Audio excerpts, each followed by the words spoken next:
વાત ભાવનગરની, જ્યાં મેયર ભરત બારડના સૂર બદલાયા છે। પહેલા આત્મવિલોપનની પોસ્ટ, હવે અલગ નિવેદન। મને કોઈ દબાવતું નથી તેમ મેયરે સ્પષ્ટતા કરતા કહ્યું, મેં વાતમાંથી વાત કરી તેનો કોઈ અર્થ નથી। મારી પાર્ટીના કાર્યકર્તાઓ મને મોટો ભાઈ માને છે। મારી કામ કરવાની નીતિ અલગ, કોઈ દબાવતું નથી। મેં ફરિયાદ નથી કરી, મારે કોઈને ફરિયાદ કરવાની નથી હોતી તેમ પણ મેયર ભરત બારડે કહ્યું।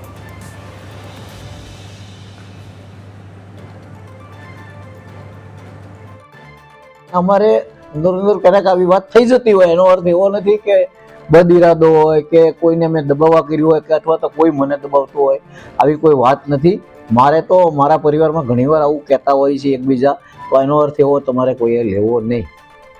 મને મારી પાર્ટીના કાર્યકર્તાઓ, મારા પાર્ટીના પ્રમુખ, મારા મહાનગરપાલિકાના ચારે પદાધિકારીઓ મારી સાથેના બધા જ મને મોટો ભાઈ સમજે છે અને હું શિસ્તબદ્ધ કામ કરી રહ્યો છું। હાલત છે કે હું કઈ પદ્ધતિથી કામ કરું છું, મારી અલગ નીતિ હોય છે, અલગ પદ્ધતિ હોય છે અને એમાં મને કોઈ દબાવતું નથી, મને કોઈ કાંઈ કડકાઈ કરતું નથી, કોઈ એવી વાત નથી।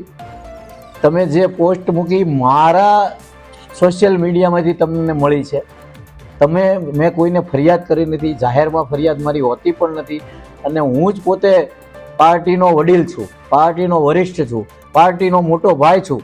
મારે ક્યાંય ફરિયાદ કરવાની હોતી નથી। એના લીધે અમુક જગ્યાઓમાં ટેમ્પરરી લેવલે પણ પાણી ભરાવાની સમસ્યા બની હતી અને આપણા તંત્ર, પ્રાંત અધિકારીથી માંડીને મામલતદારશ્રી અને તાલુકા વિકાસ અધિકારી અને નગરપાલિકા વિસ્તારોમાં ચીફ ઓફિસર બધા સ્થળ પર ખડે પગે ઊભા રહીને પાણી નિકાલ માટે સતત પ્રયાસરત રહ્યા છે અને ઘણી બધી જગ્યા પાણી કાઢી પણ નાખ્યા છે અને હજુ પણ અમુક જગ્યાઓ પર પાણી ભરાવેલા છે।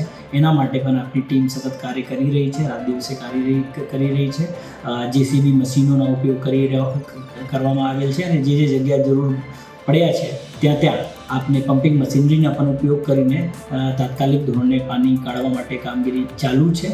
અમારા જાણમાં નથી પણ અમારા ખૂબ જ સિનિયર કાર્યકર્તા છે અને વડીલ છે।